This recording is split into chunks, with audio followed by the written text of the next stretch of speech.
will not be led astray by the false doctrines which are now and have been for some time being preached by certain parties. P. O'Brien. So that's a quote from my great-grandfather. Wow. And what it says here, it will not be led astray by the false doctrines which are now being preached. They're attacking Redmond's speech, essentially. They're saying, do not listen to that man. He's saying, go fight for the British, but we haven't even had our home rule given to us properly yet.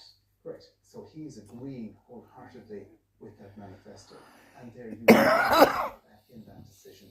And that unanimity owes a lot to Padraig. Wow. He is the secretary of the Ballyferriter company, the volunteers. Yeah. So he has a very pivotal role to play, not just in kind of keeping the company together, communicating with headquarters, organising drill and training. Organised drills, as in like, as in what would be military drills? Okay. At the same time, he's juggling his teaching role.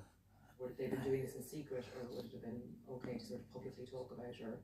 That's a really interesting question. And so once Britain is at war, members of the Irish Volunteers are regarded as fomenters of disloyalty. Certainly for somebody like Padraig, given his local standing, he has to be careful. Yeah. Well, I'm interested to see what happens next, to be honest. Well, I think the next document will reveal sort of what happens. Okie dokes.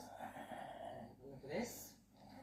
This is from the Bureau of Military History, 1913 to 1921.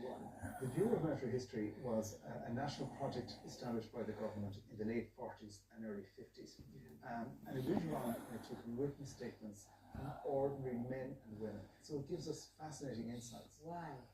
On Easter Sunday morning, the company assembled at the rink. Where is the rink? So the rink, Aisling, is an old skating rink in Tralee, 40 miles from here. It was purchased by the Irish Volunteers in Tralee. It is their headquarters. Yeah, okay. I will say that there were 300 men present on that Sunday morning. These included men from Ballyferriter and Dingle, led by Paddy O'Brien, a national school teacher. So Paddy, that's my great-grandfather. That is indeed your great-grandfather. Why are they gathering here today? They're assembling because they're expecting to take part in an armed rebellion against British rule in Ireland. And Padraig is right at the heart of what is the most pivotal moment in 20th century Irish history. By 1915, Irish support for the British war effort, which had seen 4,000 Irishmen killed in battle, had begun to diminish. With the threat of military conscription looming, the Irish volunteer force was gaining thousands of new members.